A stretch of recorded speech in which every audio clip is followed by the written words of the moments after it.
for coming, taking your time out and spending time listening to the new technology from Mr. Michael, Mr. Richard, and obviously our Indian government senior officials. So what we did today is about the briefing of next generation technology, which is being widely used in Australia and other developed countries, and which can be certainly brought into India. And this is in detail talk about the technology. Uh, I would request Mr. Michael, CEO of NTRO, to give a brief what was taught today and how this next generation technology can benefit India.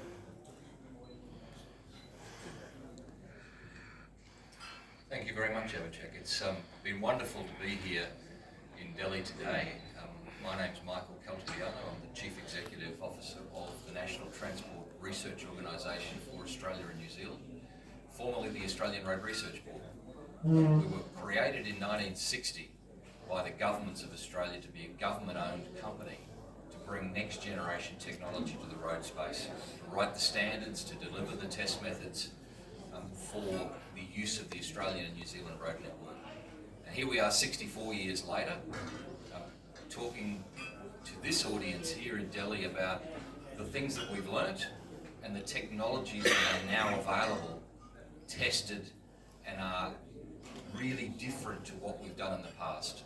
This is the opportunity to change, to bring things that we've learnt on a very similar scale to India, very similar climatic conditions to lots of parts of India. The Intelligent Pavement Assessment Vehicle, the iPave, is unique in the world because it collects the strength data from the road, as well as the cracking and the rutting and other performance characteristics, all in a single pass, all at traffic speed, all in one vehicle. It's a magnificent shift in technology to provide new data sets to government to make better decisions, to deliver value for money outcomes on a proven technology that's now been through 2 or 3 generations of understanding. It's a wonderful tool that Australian governments have been able to save hundreds of millions of dollars by understanding right treatment, right time, right place for treatments on their road networks.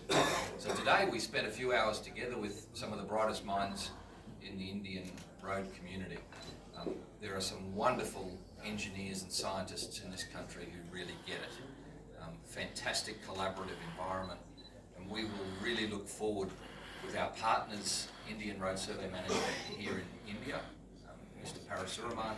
We've had a joint venture company here for 15 years, measuring the Indian road system, working in partnership with government to deliver some great outcomes.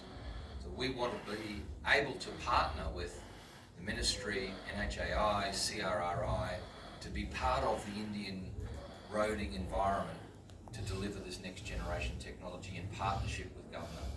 That's what we do in the rest of the world, and we think it's time that this opportunity was presented here in India to make a step change, to deliver really great value for money outcomes. That's why we're here. Thank you, Mark. Thank you, Michael.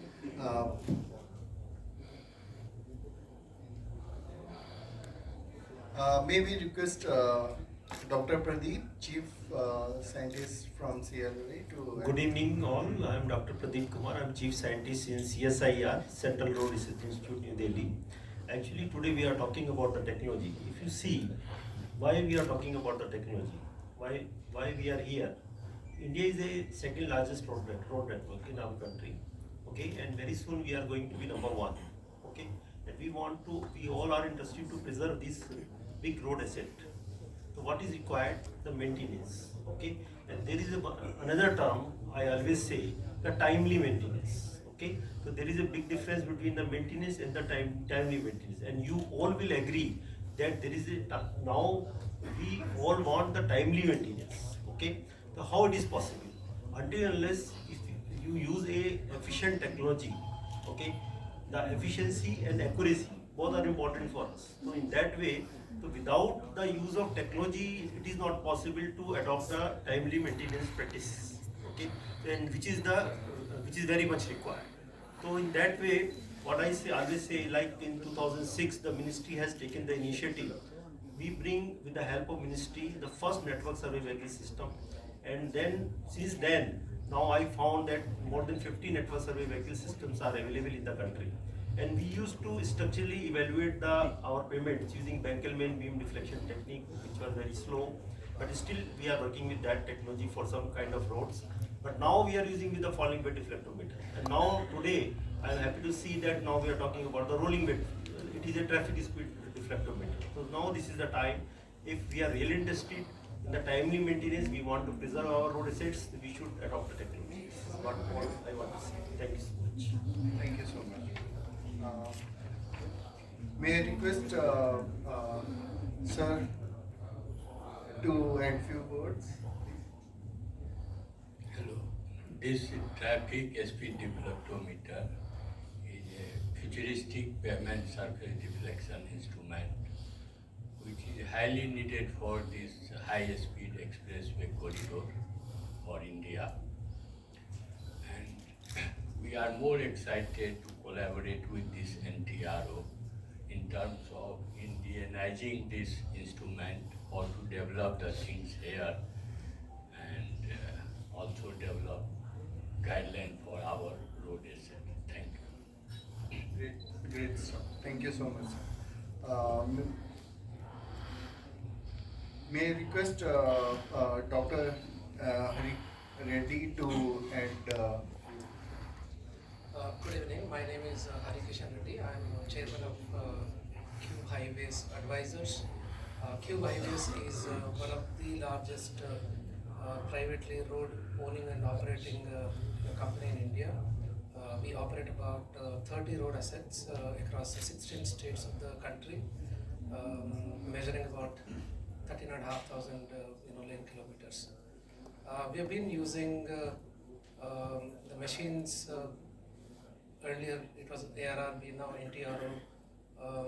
For the last 10 years, to assess the pavement condition, both in terms of functional parameters and structural parameters. So the data that comes from these machines has been very useful in formulating our maintenance strategies. With these machines, we are able to study our roads well. We were able to strategize our maintenance practice as well.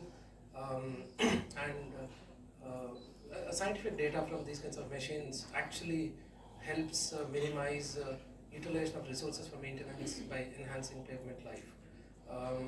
I think today's the introduction or the machines that NTRO presented, I think it will take the quality of data to the next level. We hope whenever these machines are available in India, they will further help us in understanding the condition of our roads better, and we will be able to improve our decision making and strategization with this kind of data. Thanks. Thank you so much, sir. Data standardization is much need of time, which which will ensure that what standard data is collected and it will give you the scientific result to assist you for decision making. May I request Dr. Amarnath Reddy sir to just. So this is the brief. You have any queries? You can ask any questions. Can I have a question? Yeah, I just wanted to know. My name is Sanjay. Australia and India, when you're having this partnership, so there's a lot of, India is a country, we're a developing nation, and the cost which comes with it. So, how much is the cost escalation when you talk in terms of dollars? So, is India able to afford at the CRA level or the contractor level? Are they able to afford and pay? And who's going to pay? The customer on the roads? Are we going to pay that? It's a really good question. For those in the room who didn't hear the question, is how is India going to be able to afford it? What's the cost? My answer is this: is that you can't afford not to use the next generation technology. You have a $3 trillion road asset. you've got to be spending the money to understand the condition of the asset to then maintain it properly. So there's some, as I said before, there's some really smart people in NHAI and the ministry, CRRI, who are working on these problems. But unless you have that baseline understanding of the strength of your pavement structures, how they're going to perform into the future, the consequence of moisture ingress, unless you have those data sets, you are in fact wasting money. You're not delivering value. So we now have the technology to get better value for money in our maintenance of our network and deliver really good outcomes for the community. There is a desire everywhere to deliver better value for money for communities. Developing nations, developed nations, they're the same. Road asset is the single biggest asset of any country. Single biggest asset's your road asset. So you've got to spend money to understand the condition of the network to save money, right treatment, right time, right place. Thank you. Just to from an industry perspective, just to add, so if you take a 100-kilometer road, with these kinds of technologies to test, maybe it will cost 8 to 10 lakh rupees. Just guessing with the ones that we are using. If 1 kilometer of road goes bad, it will take about 1 crore to repair it, right? So we all know, if you have some problem in the body, right investigations in right time, like obviously, can save huge amounts of money in terms of what one would spend to treat, right? This is exactly or somewhat similar to that. If you find through this advanced investigations the symptoms of failure very early with very minimal amount, you can fix it, and those benefits are much more than like what we are actually spending on investigations. So on the state level and the central government level, who's going to be, bearing that cost? If anybody can tell us about that. It's not that we are not spending this now. Yeah. For example, I've been working in roads industry for 25 years. Earlier, for 100 kilometers to understand what is the condition of the road, people used to literally walk. You literally walk. So therefore, the 4 or 5 people walking this road for about 15-20 days to understand what exactly in a detail if you want to map. Still, you will miss out. Right? At the end of the day, human being, okay, you ended the survey today here, next day you start after a half a kilometer, you missed a half a kilometer, right? So it's not that we were not spending money. We were spending money earlier, but on very rudimentary, type of investigations. And sometimes the amount of money and effort that we spent, we were not getting that data. So these are very scientific means of collecting data. I don't think these are very expensive methods. From our point of view, as a practicing industry. So we have graduated from purely manual collections to somewhat mechanized methods to more advanced methods now. This machine, for example, it's traveling at 80 kilometers per hour. Right? The deflectometer. Deflectometer. Right. So therefore, and it's one machine which will give you many pieces of information. So therefore, the amount of network that you can cover, right? For example, there's rainfall, immediately after rainfall, what is the condition of the road? So without some of these scientific, methods of testing, it becomes humongously impossible task to test it. So therefore, and if you have not, found out the issues within the first 2-3 months after rainfall, then for the repairs for that, probably you may end up spending a lot of money.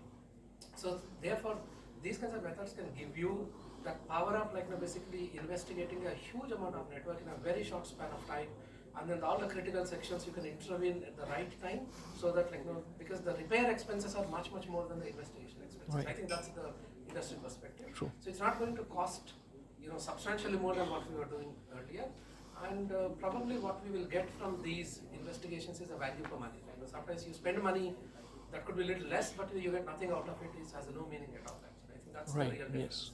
Thank you. Yeah, so it's basically these methods are safer. I think India as a whole is also moving. Earlier, for example, you take a very simple example.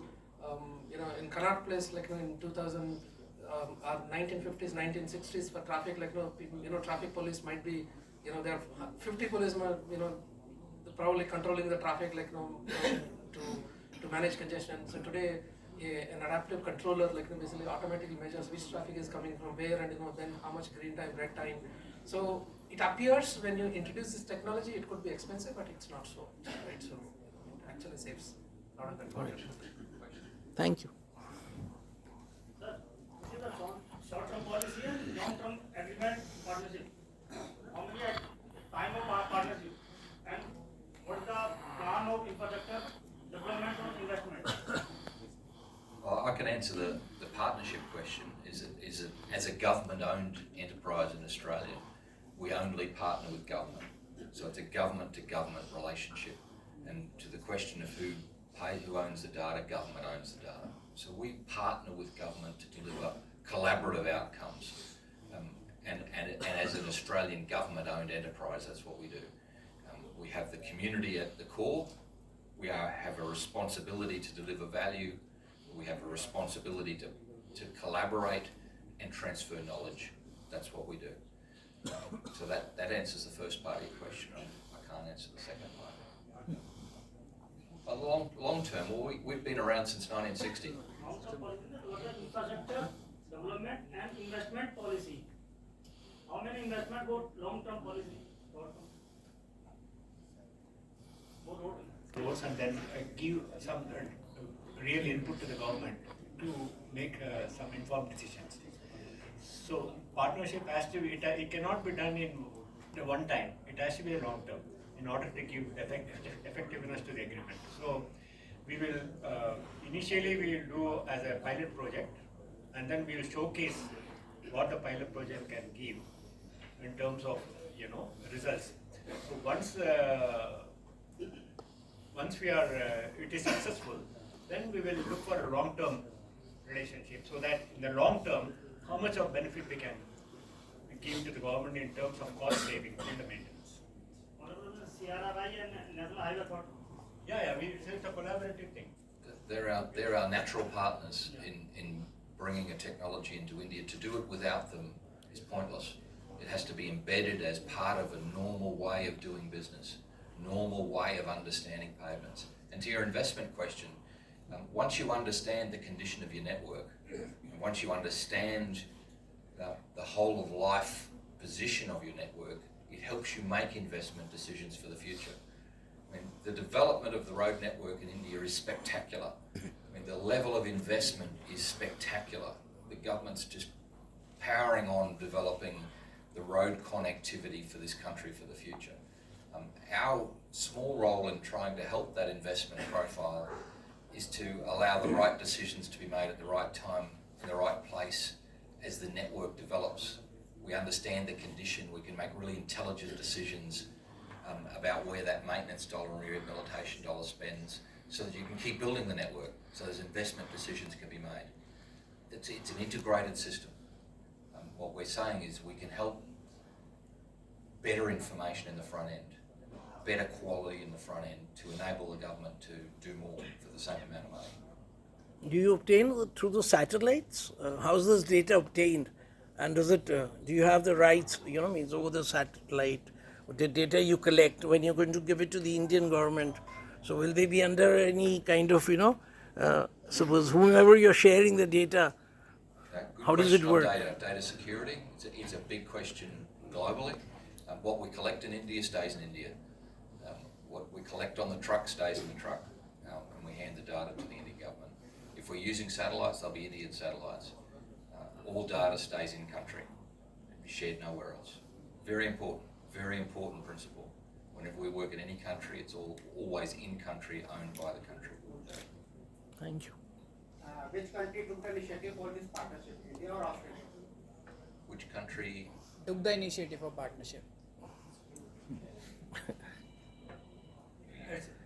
It's a natural thing which happened because we have been working in India for the last 15 years. It's a joint venture between IRSM, that you can see IRSM and NTRO. It's a joint venture. We have been operating in India for almost 15 years, and we are already providing our services to ministry and MORT, etc. So it was a natural way of going forward, to further understand each other, and then how the NTRO 64 years of experience can further develop,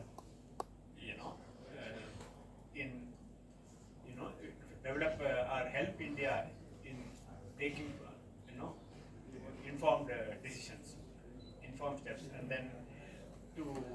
find out some good maintenance practices and also to, reduce the maintenance cost in the long term. So it was a natural process. I think it was not that who initiated. Yeah, it was a natural thing to think and then go forward. Yeah. It's the evolution of the relationship we've had. We would never even imagine coming to India and saying, oh, we can run an iPave.